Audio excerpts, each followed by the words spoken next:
السلام علیکم ورحمۃ اللہ وبرکاتہ۔ ان الحمد للہ رب العالمین حمدا کثیرا طیبا مبارکا فیہ، اللہم لک الحمد کما ینبغی لجلال وجہک وعظیم سلطانک، اللہم لا نحصی ثناء علیک انت کما اثنیت علی نفسک،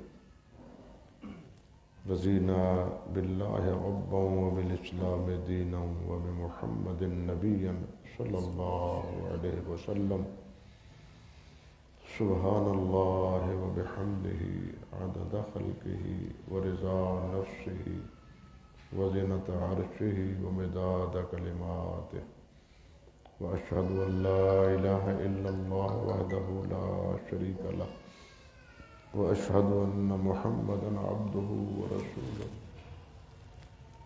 اما بعد، فاعوذ باللہ السمیع العلیم من الشیطان الرجیم، من ہمزہ ونفخہ ونفثہ، بسم اللہ الرحمن الرحیم، قل اعوذ برب الناس ملک الناس الہ الناس من شر الوسواس الخناس الذی یوسوس فی صدور الناس من الجنۃ والناس، اللہم صل علی محمد وعلی آل محمد کما صلیت علی ابراہیم وعلی آل ابراہیم انک حمید مجید، اللہم بارک علی محمد وعلی آل محمد کما بارکت علی ابراہیم وعلی آل ابراہیم انک حمید مجید، رب اشرح لی صدری ویسر لی امری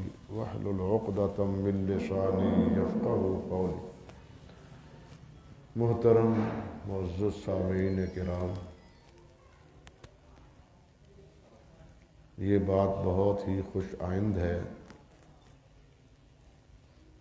کہ یہاں کچھ حضرات اللہ سبحانہ و تعالیٰ کی توفیق سے قرآن فہم کا، قرآن سمجھنے کا اور قرآن مجید جاننے کا باقاعدہ صبح کی نماز کے بعد سبق لے رہے ہیں۔ مسلمان کا سب سے زیادہ تعلق اللہ رب العزت کے ساتھ اور اللہ رب العزت کے کلام، پاک کلام کے ساتھ، یعنی اول وہلہ میں ہمارے ایمان کی بنیاد اللہ رب العزت ہے، اور اللہ رب العزت ہی کا یہ کلام ہے، اللہ رب العزت کے یہ بول ہیں جو اللہ رب العزت نے اس وقت بولے اور یہ کلام اس وقت فرمایا جب انسان پیدا نہیں ہوئے تھے،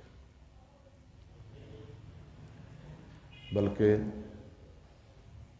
زمین و آسمان بھی نہیں بنے تھے، سورج اور چاند کا یہ نظام شب و روز کا یہ ابھی قائم نہیں ہوا تھا، اس سے بھی سال ہا سال پہلے یہ کلام اللہ ذوالجلال نے کیا، اور وہ پھر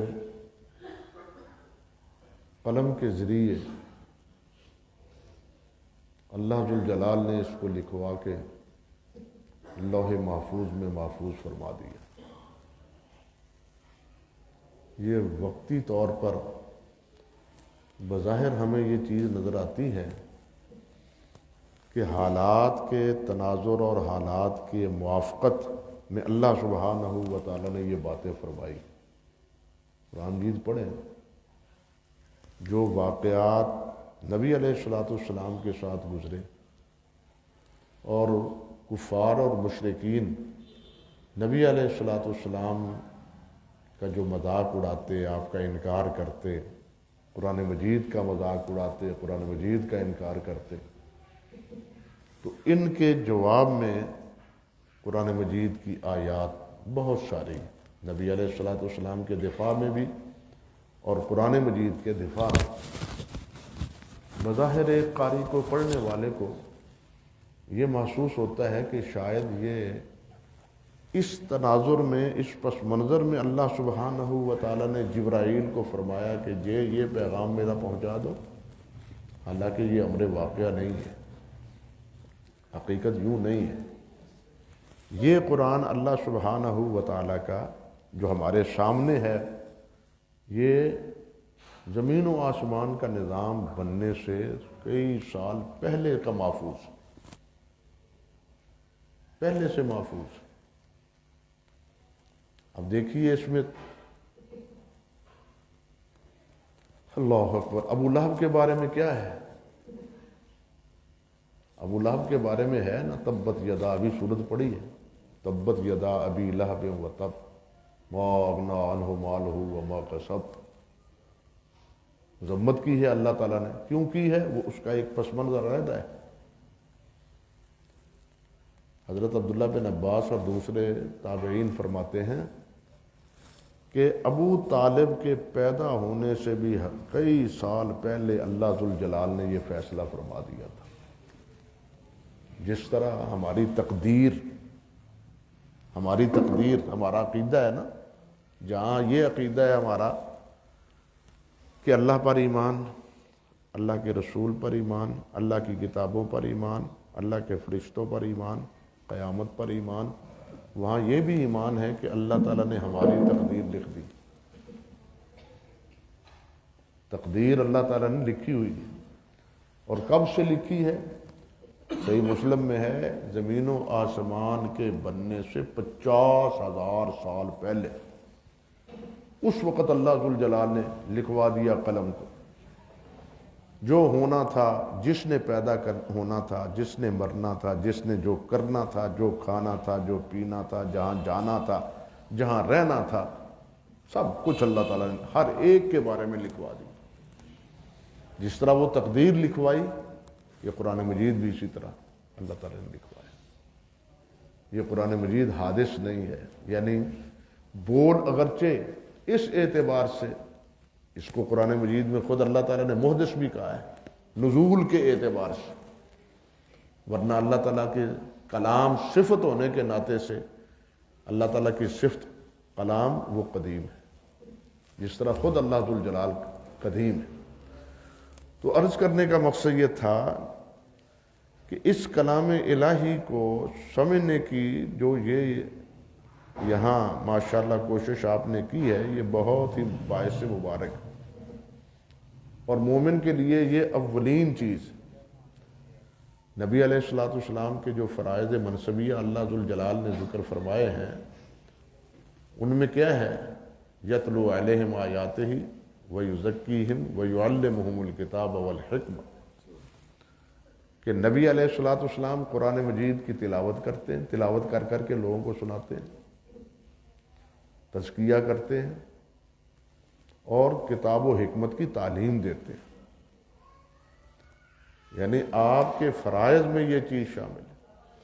آپ قرآن کی تعلیم دیتے تھے. یہ نبوی کام ہے، یہ کام گویا کہ نبوی کام ہے. قرآن کی تعلیم دینا، قرآن کی تعلیم حاصل کرنا، یہ نبوی کام ہے، صحابہ کا کام ہے رضوان اللہ علیہم اجمعین. تو یہ اس لیے باعث سے مبارک ہے کہ یہ ہمارے پیارے پیغمبر صلی اللہ علیہ وسلم کا مشن ہے. اور علماء کیا ہیں؟ العلماء ورثۃ الانبیاء. علماء وارث کس کے ہیں؟ انبیاء کے وارث. تو انبیاء کی وراثت کا تقاضا ہے کہ سب سے پہلے قرآن مجید کے ساتھ تعلق وابستہ کیا جائے اپنے ساتھیوں کو، جس طرح نبی علیہ السلام نے کیا تھا. جس طرح نبی علیہ السلام نے کیا تھا، سب سے پہلے قرآن کے ساتھ تعلق جوڑا جائے. یوں نہیں کہ انسان چلے پہ چلے لگاتا رہے اور قرآن مجید کو ہاتھ بھی نہ لگائے. وہ ایک کتاب پڑھ کے انسان مطمئن ہو جائے اور مطمئن کر دیا جائے، لیکن قرآن مجید کی تفہیم، قرآن مجید کی تعلیم، قرآن کا پڑھنا، اس کا سمجھانا، یہ بالکل ٹھپ کتاب رکھی جائے، بند کتاب رکھی جائے. یہ نبوی منہج نہیں ہے. یہ نبوی طریقہ نہیں ہے. نبوی طریقہ یہ ہے کہ قرآن کی تعلیم دی جائے. اور ہماری ذمہ داری، علماء کی ذمہ داری بھی یہ ہے، کیونکہ وہ وارث کس کے ہیں؟ نبی کے وارث. اور نبی علیہ الصلوۃ والسلام کی وراثت کا تقاضا یہ ہے کہ قرآن مجید کی تعلیم اور قرآن مجید کے ساتھ وابستگی اور قرآن سے تعلق وہ مضبوط سے مضبوط تر کیا جائے. اللہ سبحانہ و تعالی ہمیں اس کی توفیق عطا فرمائے.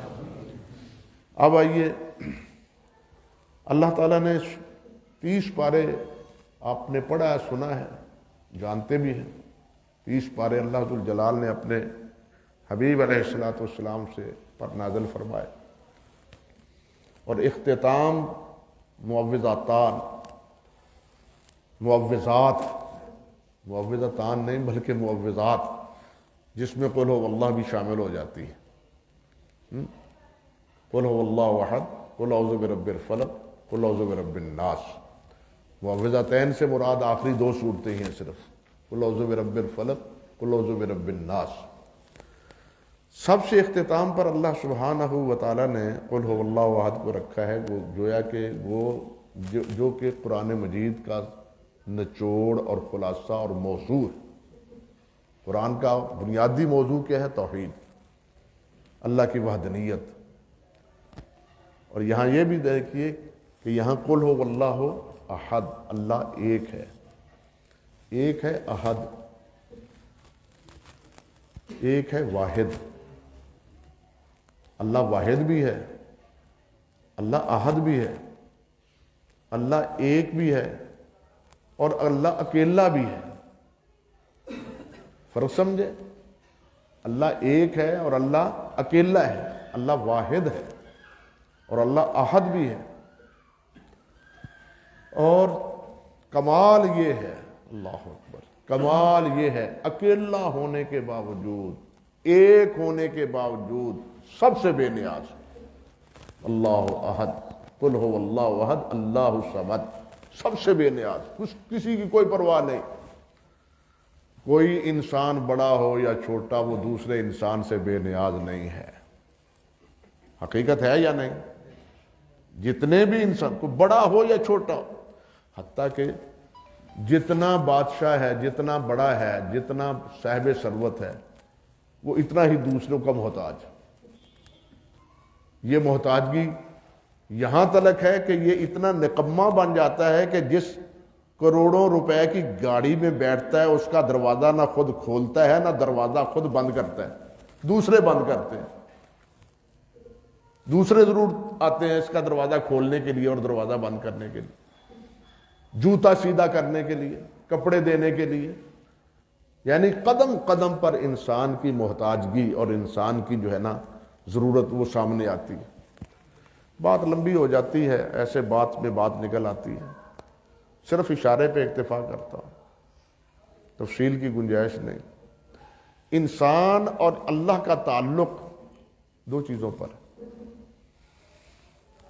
ایک یہ کہ انسان کیا ہے، انسان کا یہ تعلق اللہ کے ساتھ کیا ہے؟ فقر.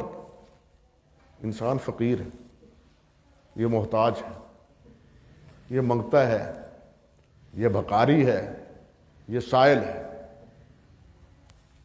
اور اللہ کیا ہے؟ اللہ کے ساتھ کیا ہے؟ اللہ غنی ہے، اللہ بے پرواہ ہے. ہم بھی غنی کہتے ہیں لوگوں، فلاں بڑا غنی ہے. حضرت عثمان غنی کو عثمان غنی کہتے ہیں رضی اللہ تعالی عنہ. لیکن غنی کے معنی کیا ہے؟ غنی کے معنی صرف یہ نہیں ہے کہ بہت ساری دولت ہو، بہت پیسے، نہیں. وہ جو بے نیاز. بے نیاز کون ہے؟ بے پرواہ کون ہے؟ اللہ. اللہ اکبر. اللہ ان تکفروا انتم ومن فی الارض جميعا فإن اللہ غنی عن العالمین.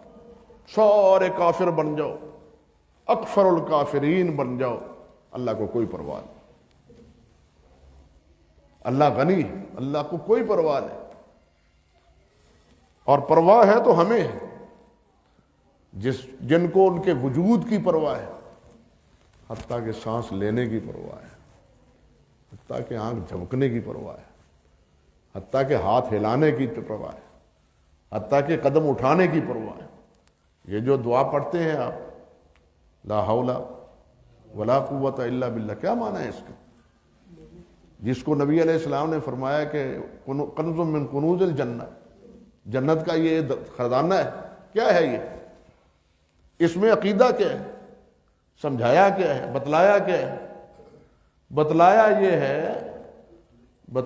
یہ ہے آئیے حضرت صاحب علیہ السلام، بتلایا یہ گیا ہے کہ میں ہاتھ نہیں ہلا سکتا اللہ کی توفیق کے بغیر، پہلو نہیں بدل سکتا اللہ کی توفیق کے بغیر، آنکھ نہیں جھپک سکتا اللہ کی توفیق کے بغیر، اپنی حیت نہیں بدل سکتا اللہ کی توفیق کے بغیر۔ لا حول ولا قوت، میرے میں اندر کوئی قوت نہیں، قوت ہے تو اللہ کی دی ہوئی ہے، اللہ دے تو ٹھیک بدل لوں گا، اگر اللہ چاہے تو ایک لمحے میں دی ہوئی قوت چھین لے، اور چھن جاتی ہے، ہم دیکھتے ہیں آنکھوں سے، چھن جاتی ہے اس کی قوت، ایک لمحے میں اللہ ذوالجلال چلتے ہوئے انسان کو زمین پہ گرا دیتے ہیں، اور واقعات آئے دن تو آپ دیکھتے ہیں۔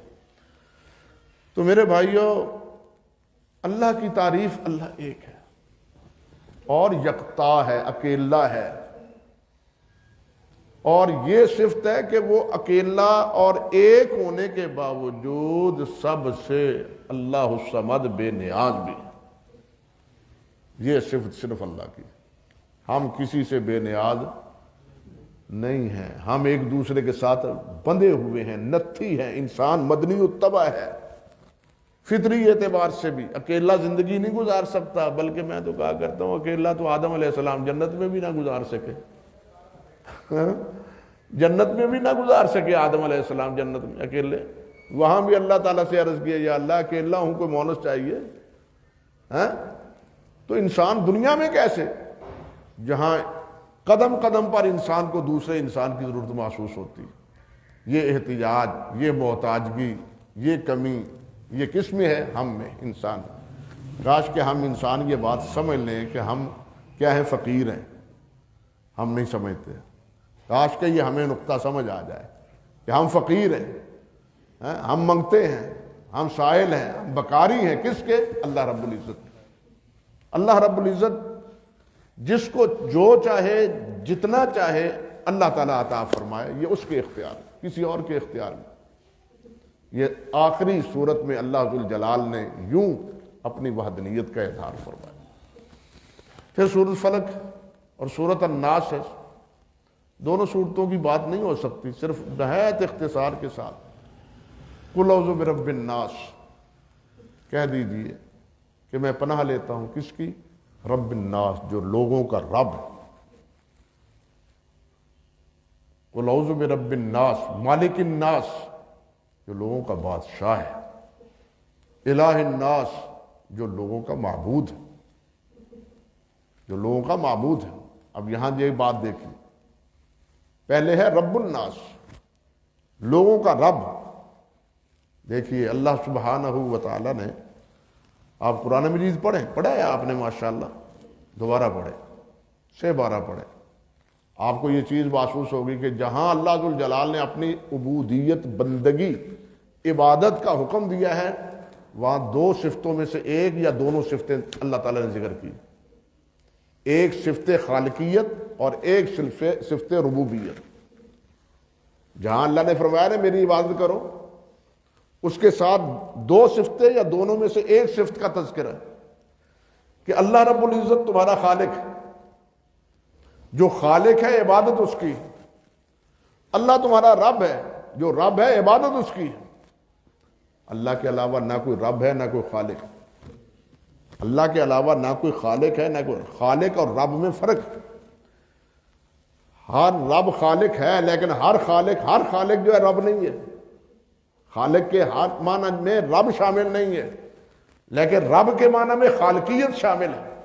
فرق یہ ہے، رب اس کو کہتے ہیں کہ جو پیدا کر کے ترتیب کے ساتھ پروان چڑھا دے، ترتیب کے ساتھ۔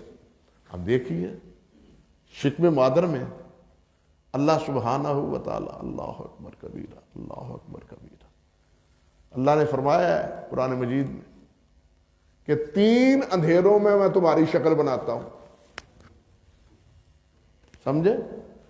3 اندھیروں میں کوئی بھائی کا لال اندھیرے میں کام کر سکتا ہے؟ وہ تو ایک قدم نہیں چل سکتا. لیکن یہ اس اللہ کا خاصہ ہے کہ وہ جو 3 اندھیروں میں یہ خوبصورت شکل بنا رہا ہے. اللہ اکبر. کبھی شکل بنائی پیٹ ہی میں، اسی میں اس کی غذا کا انتظام کیا. جب پیدا ہوا، پیدا ہونے کے معاً بعد اس کو 2 ہونٹوں کے ساتھ ماں کے پستان کو چوسنے کی تعلیم بھی دے دی. کس نے دی؟ اور ادھر دودھ کی نہر چلا دی. یہ ہے رب. یہ ہے رب کہ جو جس کی ضرورت ہے وہ اس وقت پوری کی جا رہی ہے. پہلے شکم مادر تھے، وہاں دودھ نہیں تھا، وہاں خون سپلائی ہو رہا تھا جسم کی توانائی کے لیے، اور ناڑو کے ذریعے خون سپلائی ہو رہا تھا. لیکن اب وہ سلسلہ منقطع ہوا تو منہ میں خون ٹھیک نہیں ہے، وہاں سے دودھ دیا. وہاں سے کیا کیا؟ دودھ دیا. خون کسی اور جگہ سے. جب اس کو خون کی ضرورت تھی خون دیا، جب اس کو اس کی پرورش کی ضرورت تھی اس کو دودھ دیا. یہ ہے رب. اور جب پھر اس سے آگے ہوا پھر چلنا، رڑنا، چلنا، دوڑنا، 2 ہاتھ، 2 پاؤں، دماغ، فکر، سوچ، فیصلہ کرنے کی صلاحیتیں، یہ سب کس نے دی؟ اللہ سبحانہ و تعالی. یہ ہے رب جو بالآخر جوانی عطا فرماتا ہے، اور جوانی کے بعد بڑھاپا بھی آ جاتا ہے اپنے وقت میں. تو قل اعوذ برب الناس. آپ دیکھیں پہلا حکم جو اللہ ذوالجلال نے فرمایا ہے، یا ایھا الناس اعبدوا ربکم الذی خلقکم. وہی دونوں باتیں ہیں نا پہلے دعوے میں، یا ایھا الناس اعبدوا ربکم الذی خلقکم. اور اس رب کی عبادت کرو جو تمہارا خالق ہے. اس رب کی عبادت کرو جو تمہارا خالق ہے. یعنی عبادت اس کی جو خالق ہے، رب عبادت اس کی جو رب ہے. اللہ کے علاوہ نہ کوئی خالق ہے. حتیٰ کہ خالق کیا؟ انسان پیدا کرنا تو کجا رہا. اللہ ذوالجلال نے تو فرمایا ہے کہ سارے مل جائیں تو ایک مکھی پیدا نہیں کر سکتے. یا ایھا الناس ضرب مثل فاستمعوا ان الذین تدعون من دون اللہ لن یخلقوا ذبابا. یہ ہرگز مکھی پیدا نہیں کر سکتے. آج تک کسی نے کی ہے؟ نہیں. حتیٰ کہ آگے اللہ نے فرمایا کہ یہ مکھی، یہ حقیر سا جانور میرا، یہ ان کے یہ بڑے کرنی والے حضرت صاحب ہیں، ان کے کرنی والوں کے دسترخوان سے چھوٹا سا لقمہ اٹھا کے لے جائیں اسے واپس نہیں لے سکتے.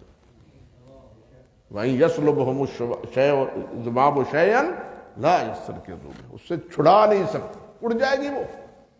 یہ اتنے بے سہارا ہیں اور اتنے کمزور ہیں جن کو ہم سمجھ رہے ہیں کہ یہ بڑے ہی طاقتور ہیں، ان کے بڑے بڑے جناب، ان کی یہ بڑے فل پاور ہیں جناب. انا للہ و انا، لیکن وہ رب نہیں ہے. ہوں گے وہ خالق نہیں ہے. خالق ہمارا اللہ، رب ہمارا اللہ. تو یہاں بھی کیا فرمایا؟ اس کی پناہ جو ہمارا رب ہے، پناہ اس کی، حفاظت اس کی، نگرانی اس کی، جو ہمارا رب ہے، جس نے ہمیں یہاں تک پہنچایا. دوسرے معنی جس نے ہمیں یہاں تک پہنچایا وہی ہمارا کیا ہے؟ اب حفاظت کرنے والا بھی ہے. قل اعوذ برب الناس مالک الناس، جو لوگوں کا بادشاہ ہے. دیکھیے ایک ہے مالک الناس، ایک ہے مالک الناس. سورۃ فاتحہ میں آپ کیا پڑھتے ہیں؟ قل اعوذ برب، قل هو الحمد للہ رب العالمین الرحمن الرحیم مالک یوم الدین، مالک یوم الدین. یہ دیکھیے اس کو لکھا ہوا ہے مالک یوم، میم کے اوپر کھڑی زبر ڈالی ہوئی ہے. میم الف ما جس طرح ہم لکھتے ہیں اس طرح نہیں، رسم الخط قرآن مجید کا یہ مالک یوم الدین. کیا معنی کرتے ہیں علماء؟ کہ وہ قیامت کے دن کا مالک ہے، قیامت کے دن کا مالک ہے. فیصلے اس کے ہاتھ میں ہوں گے. قیامت کے دن کا کوئی مالک نہیں ہے. لیکن ساتھ یہ بھی فرمایا کہ وہ کیا ہے؟ مالک الناس، وہ لوگوں کا بادشاہ ہے۔ یہاں علماء لکھتے ہیں کہ بسا اوقات، بلکہ اکثر اوقات، جو مالک ہوتا ہے وہ بادشاہ نہیں ہوتا۔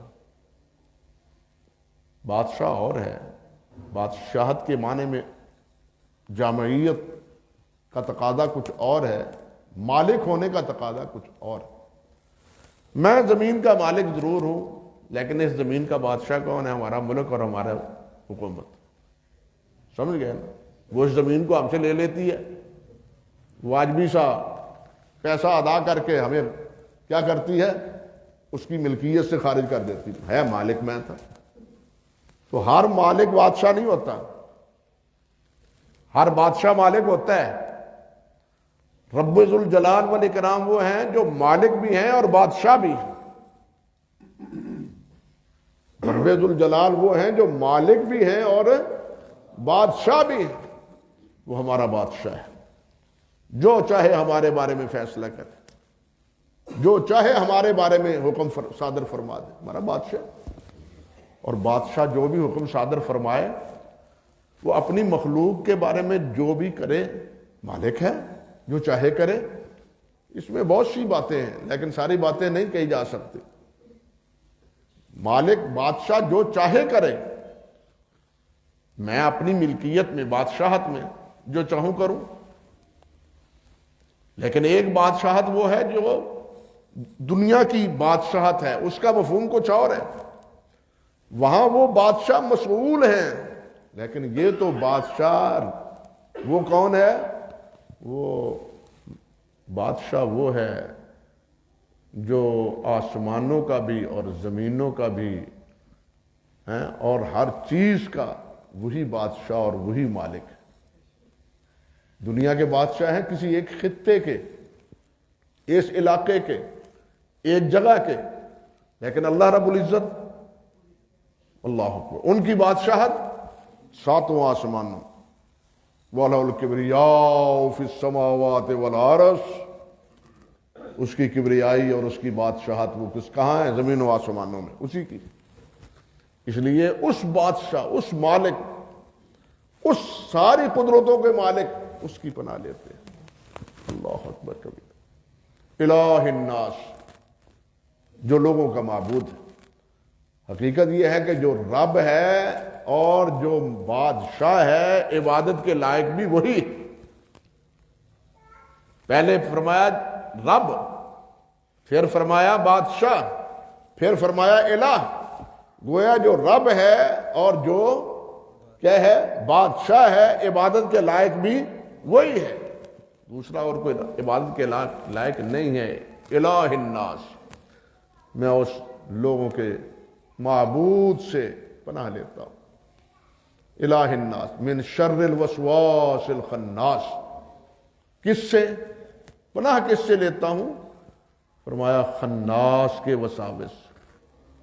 خناس کے معنی شیطان علماء کرتے ہیں، اور خناس کے معنی، خنس کے معنی ہے جو چھپ کے ایک چیز دل میں داخل کرتا ہے پھر پیچھے ہٹ جاتا ہے۔ خناس کہتے ہیں عربی میں جو ایک چیز آگے بڑھتا ہے، چوکا لگاتا ہے، نظر آتا ہے، پھر پیچھے ہو جاتا ہے، اس کو کہتے ہیں خنس۔ اور شیطان کا طریقہ واردات بھی یہی ہے، وہ دل میں ایک وسوسہ ڈالتا ہے، پیچھے ہٹتا ہے، دیکھو اس کا نتیجہ کیا ہے، یہ میرے ہاتھے چڑھتا ہے یا نہیں چڑھتا۔ اگر ہاتھے چڑھ گیا اس کا مقصد پورا ہو گیا، اور اگر اس نے اعوذ باللہ من الشیطان الرجیم پڑھ لیا تو شیطان بھاگ گیا اس سے، بچ گیا اس سے۔ اور یہ دشمن ایسا ہے، اللہ اکبر، ایسا دشمن ہے، ہم تو اس کو نظر آتے ہیں، وہ ہمیں نظر نہیں آتا۔ دشمن وہ ہوتا ہے جو سامنے ہو، مقابلہ کیا جا سکتا ہے، لیکن اس دشمن کا مقابلہ کرے تو کرے کون؟ یہ تو یجری من الانسان کا مجری الدم، یہ تو اس طرح اثر پذیر ہے جس طرح جسم میں خون رگوں میں دوڑتا ہے، ہمیں احساس ہوتا ہے، احساس ہوتا ہے۔ 1 منٹ میں 60 سے 70 مرتبہ یہ خون دوڑ رہا ہے، یہ دل پمپ کر رہا ہے 1 منٹ میں 60 سے 70 مرتبہ۔ بلڈ پریشر بڑا ہوا ہو تو زیادہ بھی اللہ محفوظ رکھے.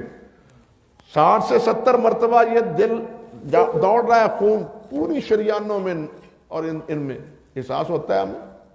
نہیں ہوتا. لیکن نبی علیہ السلام نے کیا فرمایا؟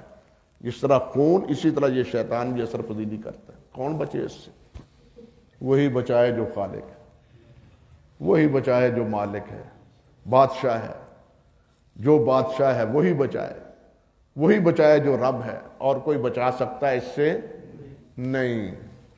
یہ بڑا خناس ہے، چھپ چھپ کے حملہ آور ہوتا ہے، چھپ چھپ کے وسوسے ڈالتا ہے. حدیث میں آتا ہے نا، اذان ہوتی ہے، مؤذن اذان کہتا ہے، یہ بھاگ جاتا ہے. یہ شیطان اذان سے بھاگ جاتا ہے. اور یہ بھی ایک دیکھ لیں، جن گھروں میں شیطان کے اثرات ہوتے ہیں نا، جنات کے، وہاں اذان کہیں شیطان اس وقت بھی دوڑ جاتا ہے، اس آدمی کا پیچھا چھوڑ دیتا ہے. اذان کے بعد دوبارہ آ جائے یہ علیحدہ مسئلہ ہے.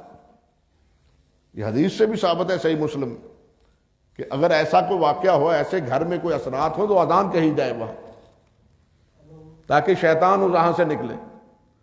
تو خیر، عرض کرنے کا مقصد یہ تھا کہ اللہ تعالیٰ نے کیا فرمایا ہے، من شر الوسواس الخناس، کہ اس خناس کے وسوسوں سے اللہ تعالیٰ ہمیں بچائے. اللہ اکبر کبیرہ، اللہ اکبر کبیرہ. تو میں عرض کر رہا تھا کہ اذان ہوئی، یہ بھاگ گیا. جو ہی اذان ختم ہوئی پھر آ گیا. آپ نے نماز نہیں تھی، اللہ اکبر. ساری بھولی بستی باتیں سارے آپ کے ذہن میں آ رہی ہیں یا نہیں؟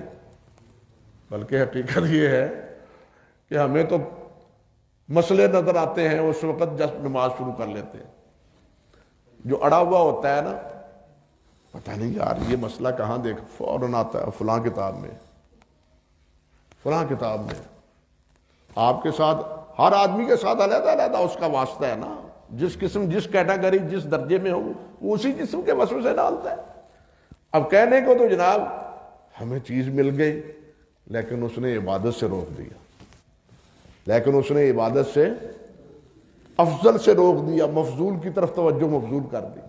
شیطان کے بڑے چالے ہیں. آپ تلبیس ابلیس پڑھیں یا حافظ ابن قیم رحمۃ اللہ علیہ کی اغاثۃ اللہفان پڑھیں.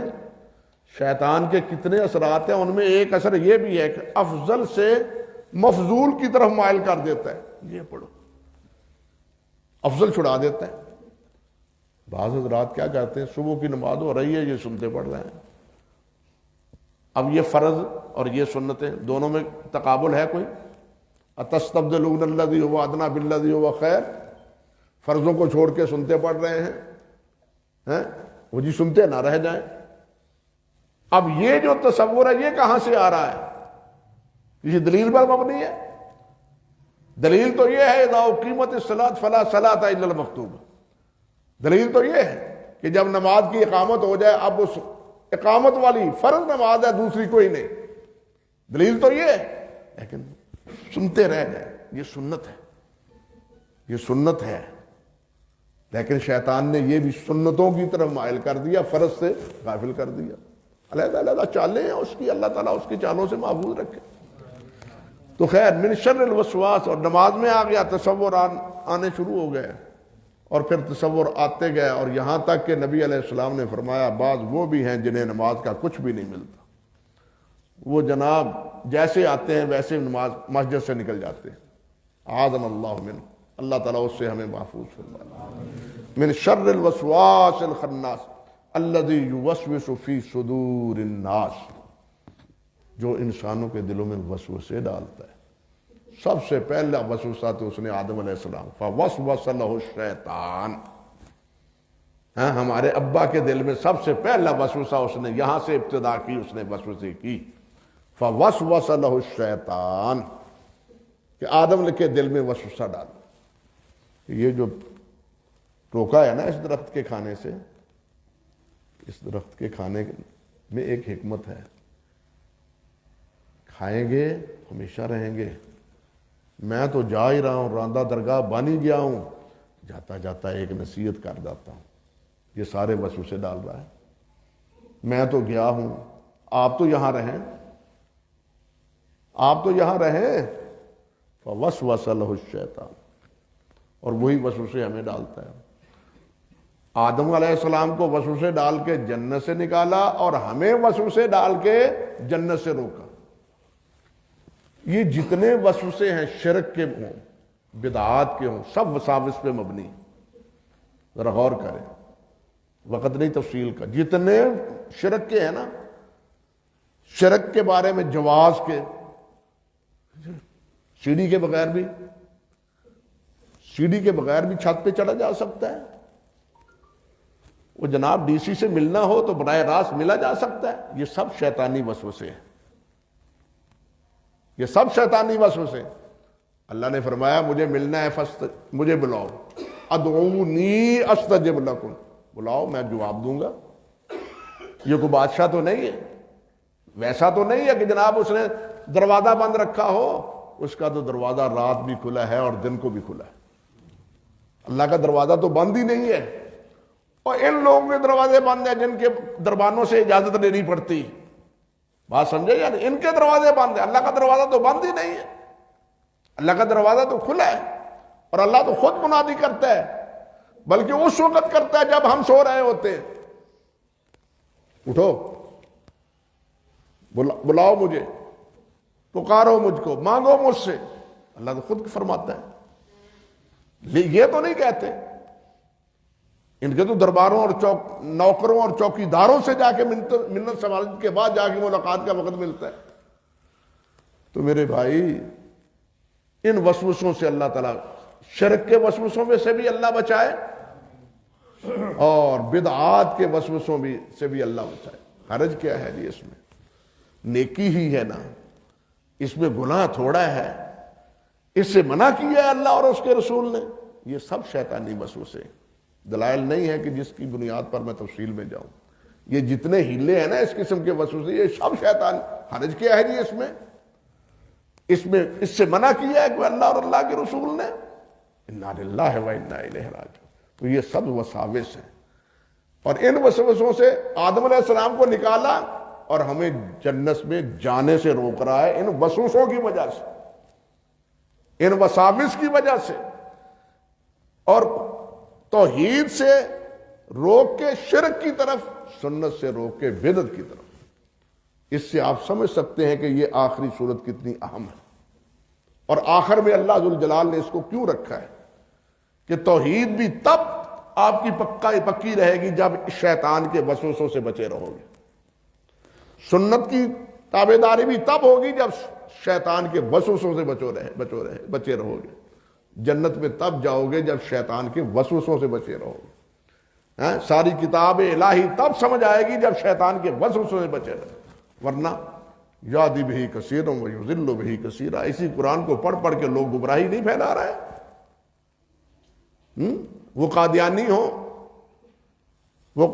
ہو یا کوئی اور ہو، وہ قرآن ہی تو پڑھتے ہیں، اور سادہ لوگ جی وہ بھی قرآن پڑھ دے، تسی بھی قرآن پڑھ دے۔ گمراہی کیا ہے پھر؟ گمراہی اصل میں یہ ہے کہ شیطان نے یہاں بھی ہمیں پھنسا دیا ہے کہ وہ بھی قرآن ہی پڑھتا ہے۔ وہ قرآن کو اس طرح سمجھو جس طرح نبی علیہ السلام نے سمجھایا ہے، جس طرح صحابہ کرام نے سمجھا ہے۔ جتنی بدعات ہیں یا جتنا شرک ہے، اس میں صحابہ کی فکر، صحابہ کا عمل، صحابہ کا طریقہ اس میں شامل نہیں ہے، نبی علیہ السلام کی تعلیمات اس کے موافق نہیں ہیں۔ یہ ساری کیا ہے؟ شیطانی وساوس ہیں جس کی بنیاد پر یہ سب کچھ ہو رہا ہے۔ اس سے آپ سمجھ سکتے ہیں کہ یہ صورت کتنی اہم ہے، جس کو آخر میں اللہ ذوالجلال نے ذکر کیا کہ حقیقت یہی ہے کہ جب تک ہم شیطان کے پھندے سے بچے نہ، ہم اللہ کے راستے پر چل نہیں سکتے۔ اور یہاں پھر ایک لطیف اشارہ علماء نے کیا ہے بعد میں، قل اعوذ برب الناس مالک الناس الہ الناس من شر الوسواس الخناس الذی یوسوس فی صدور الناس من الجنۃ والناس۔ اب یہاں کہتے ہیں الناس کتنی بار آیا ہے؟ قل اعوذ برب الناس مالک الناس الہ الناس من شر الوسواس الخناس الذی یوسوس فی صدور الناس من الجنۃ، 5 مرتبہ ناس آیا ہے۔ اس صورت میں 5 مرتبہ ناس آیا ہے. ناس کے معنی تو انسان ہے، لیکن بعض علماء نے بڑی ایک لطیف بات کہی. وہ کہتے ہیں کہ اس میں اصل میں لوگ انسانوں کی درجہ بندی کی طرف بھی اشارہ ہے. پہلا ناس رب الناس یہ بچپنے کا ہے، جب انسان کی پرورش کی ضرورت ہوتی ہے. ہاں، مالک الناس یہ جوانی کا دور، جس کو انسان کو اس گھمنڈ میں مبتلا ہوتا ہے کہ جناب میرے جیسا تو اور کوئی بھی نہیں ہے، میں اس میں نے انسان کو مروایا ہے.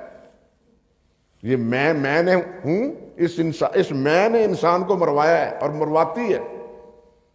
انسان میں میں نہ ہو، انسان میں انکساری اور عاجزی اور فروتنی ہو.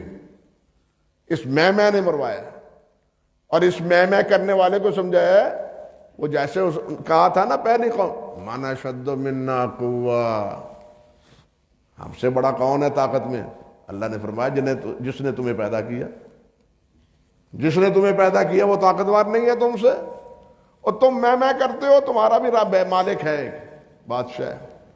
الہ الناس، جب کوئی سہارا نہیں ہے تو پھر بڑھیاں دا سہارا رب، ساڈا مال اللہ وارث. کیوں بھائی؟ وہ جاؤ مڑیو جو مرضی کرو، ان ساڈا اللہ وارث. یہ ہے الہ الناس، مالک الناس، الہ الناس، من شر الوسواس الخناس الذی یوسوس فی صدور الناس.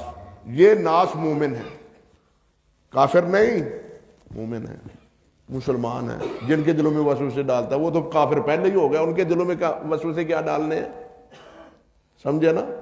یہ ناس کون ہے؟ یہ مومن ہے، یہ مسلمان ہے، جس کے دل میں وسوسے ڈالتا ہے. الذی یوسوس فی صدور الناس من الجنۃ والناس. اور یہ آخری ناس وہ کون ہے؟ شیطان کے چیلے، جو شیطان کے ساتھ مل کے لوگوں کو گمراہی میں مبتلا کرتے ہیں. سمجھے نا؟ یہاں ناس سے مراد کیا ہے؟ شیطان کے چیلے، جو شیطان کے ہم نوا ہیں، شیطان کی دعوت دے رہے ہیں. اللہ سبحانہ و تعالی ہمیں قرآن سمجھنے کی توفیق عطا فرمائے اور اس پر عمل کی بھی توفیق دے. بہرحال یہ سلسلہ اگرچہ مکمل ہو گیا ہے، مگر اس کو منقطع نہیں ہونا چاہیے.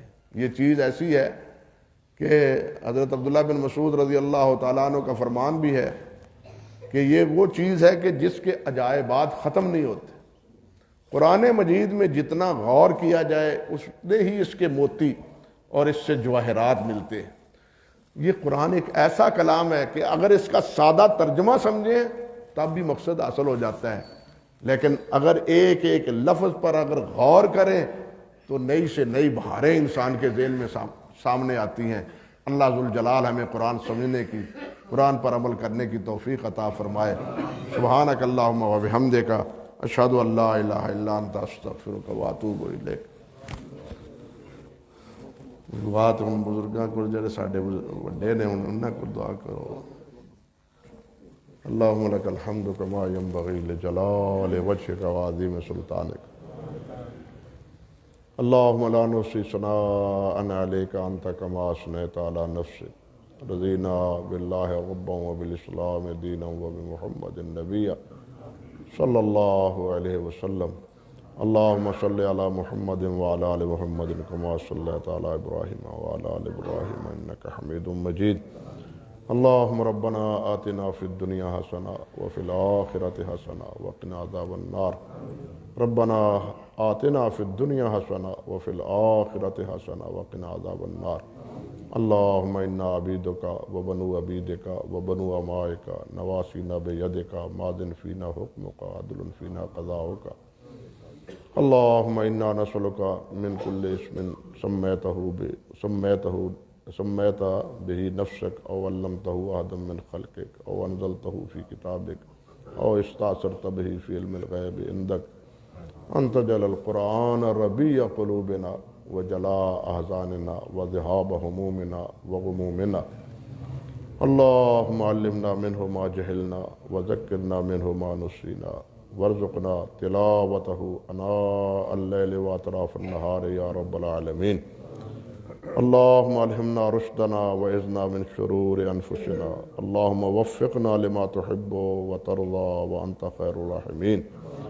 ربنا لا تزغ قلوبنا بعد إذ هديتنا وهب لنا من لدنك رحمة إنك أنت الوهاب.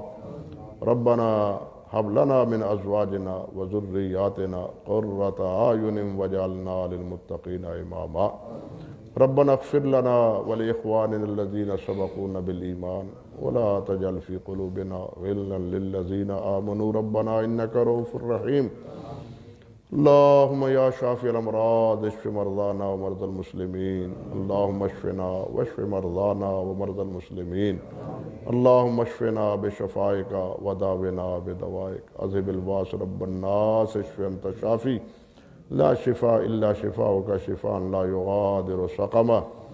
اللهم انا نعوذ بك من البرص والجنون والجذام وسيء الاسقام. اللهم انا نعوذ بك من زوال نعمتك وتحول عافيتك وفجاءة نقمتك وجميع سخطك. اللهم ربنا آتنا في الدنيا حسنة وفي الآخرة حسنة وقنا عذاب النار. ربنا هب لنا من أزواجنا وذرياتنا قرة أعين واجعلنا للمتقين إماما.